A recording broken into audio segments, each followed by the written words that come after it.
राहुल गांधी की ब्रिटिश नागरिकता से जुड़े मामले में अब नया और बड़ा अपडेट आ गया है और जो आने वाली 9 तारीख है यानी कि 9 मार्च, इस 9 मार्च के दिन अब इलाहाबाद हाई कोर्ट की लखनऊ बेंच के न्यायमूर्ति राजीव सिंह ये तय करेंगे कि क्या राहुल गांधी की ब्रिटिश नागरिकता मामले में कानूनी कार्रवाई हो सकती है, क्या कानूनी कार्रवाई की जांच के निर्देश दिए जा सकते हैं और सीधे तौर पर कहूं तो क्या एफआईआर दर्ज की जा सकती है या नहीं।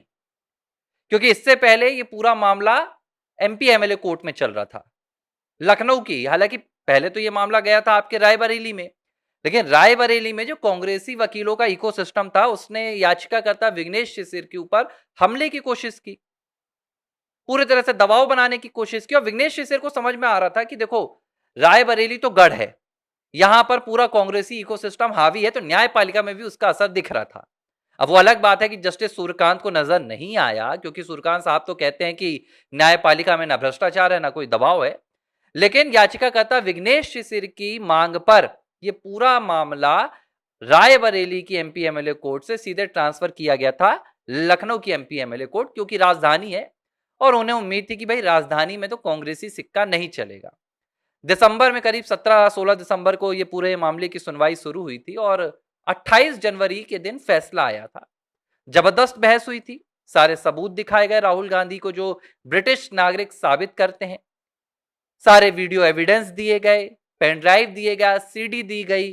कुल मिलाकर मैंने तो कई दफे बात की, याचिकाकर्ता विघ्नेश शिशिर है उनसे मैंने एबीसी में उनका साक्षात्कार भी पूरा किया था, डिस्कशन भी किया था और उन्होंने कहा था कि मैं तो फुल उम्मीद में था, मुझे तो पूरी उम्मीद थी कि राहुल गांधी को इस मामले में एफआईआर झेलनी पड़ेगी और उनकी सांसदी तत्काल प्रभाव से चली जाएगी और फिर यह सारा जो तनाव रहेगा, सारी जो टेंशन रहेगी, वो तो राहुल गांधी के सिर पर जाएगी कि भाई राहुल गांधी अब कैसे अपने आप को साबित कर पाएंगे कि वो भारतीय नागरिक हैं।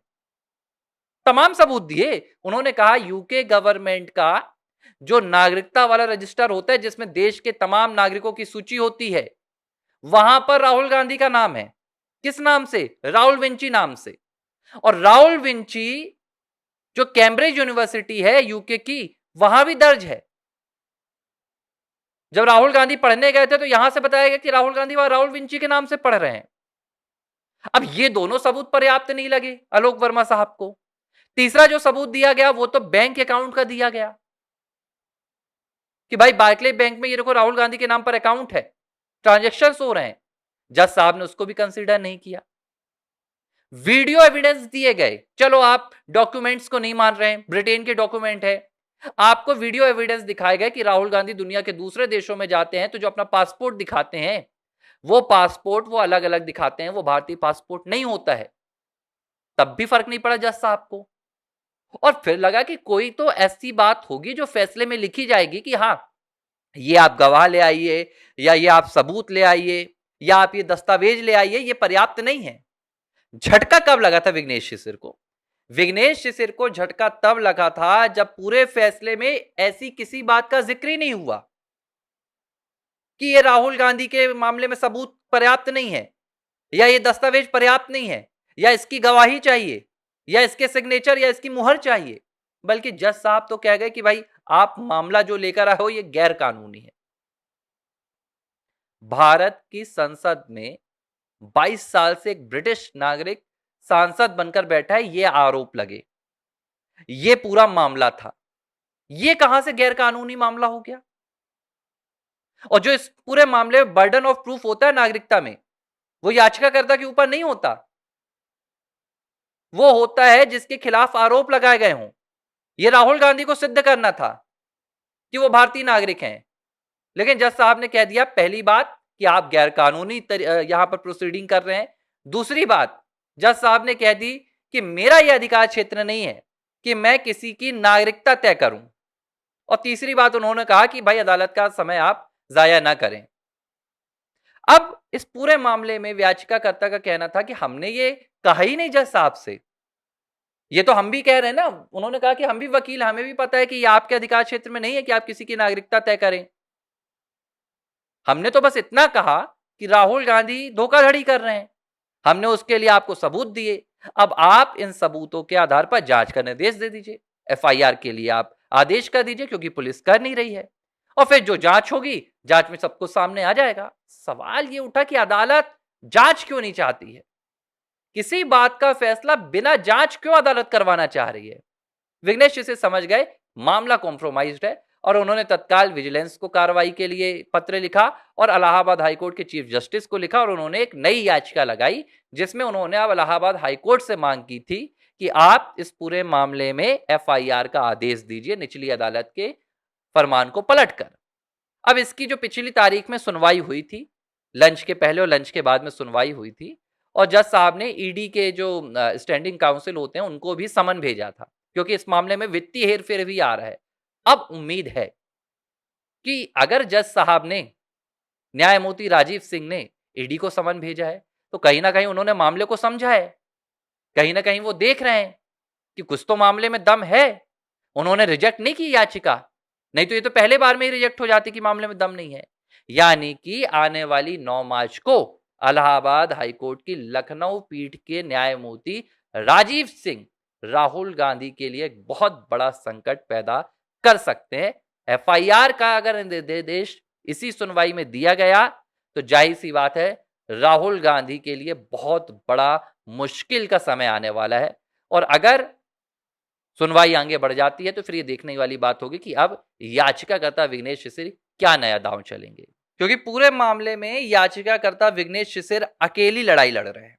दक्षिण भारत से आते हैं, कर्नाटक के भाजपा के एक सामान्य कार्यकर्ता हैं, बावजूद इसके उन्होंने राहुल गांधी के इस पूरे कारनामे को देश के सामने लाकर रखा। लखनऊ में जा जाकर अकेले बहस की, उन्होंने कोई वकील भी नहीं रखे कि ठीक है भाई वकील लगा दिए, नहीं, इतना पैसा नहीं है कि वकील लगाकर रखे, खुद जाते हैं, बहस करते हैं, सबूत इकट्ठा करते हैं, मिनिस्ट्रीज जाते हैं, ईडी के पास जाते हैं, गवाही देते हैं। तो सबसे ज्यादा तो उन्हें फिक्र है, और उन्होंने तो कई बड़े इस पे खुलासे किए हैं। उन्होंने एक खुलासा किया था कि राहुल गांधी अब दूसरी नागरिकता भी लेने वाले हैं, स्विट्जरलैंड की भी नागरिकता लेने वाले हैं, यह भी उन्होंने खुलासा किया था, दावा किया था। कई दावे उन्होंने परिवार को लेकर भी कई बार आरोप लगाए हैं, दावे किए हैं। वो तो सीधे कहते हैं कि राहुल गांधी का एक पूरा परिवार है, उनकी पत्नी भी है, उनके बच्चे भी है, वो भारत से बाहर है। हालांकि एक बड़ी हैरानी की बात है, अगर मैं अदालत के बाहर छोड़ दूं तो राहुल गांधी की ब्रिटिश नागरिकता के इस पूरे मामले में सिर्फ और सिर्फ न्यायपालिका में, माफ कीजिएगा, न्यायपालिका में सुनवाई होती है। ना तो इस मामले में संसद में कभी बात हुई, ना तो इस मामले में राजनीतिक मंचों से कभी बात हुई।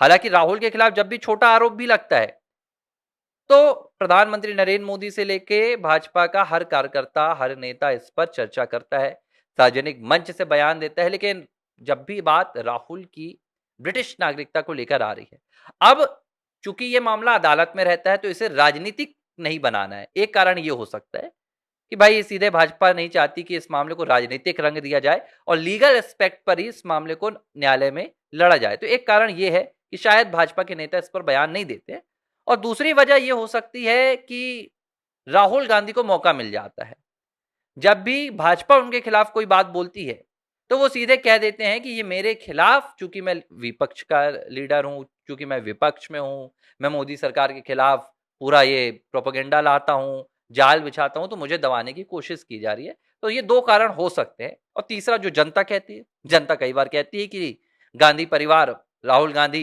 भाजपा का सबसे बड़ा भाई स्टार प्रचारक है, तो भाजपा उन्हें जेल नहीं भेजना चाहती। हालांकि मैं बहुत हद तक कई बार आक्रोश में कह देता हूं, लेकिन मुझे ऐसा लगता नहीं है। हर किसी को पता है कि अगर किसी ने गुनाह किया है तो उसकी असली सजा जेल होती है, और अगर राहुल गांधी की ब्रिटिश नागरिकता का मामला है तो सरकार कभी भी ऐसा नहीं करेगी कि सिर्फ अपने राजनीतिक फायदे के लिए राहुल गांधी का इस्तेमाल करते रहे और देश का नुकसान हो, क्योंकि ब्रिटिश नागरिक अगर भारत में सांसद है तो देश की सुरक्षा को सीधा खतरा है। बहरहाल इंतजार करते हैं 9 मार्च को क्या फैसला होगा, और पूरी तस्वीर तभी साफ होगी। एबीसी हिंदी न्यूज, आज ही जुड़िए हर खबर के साथ।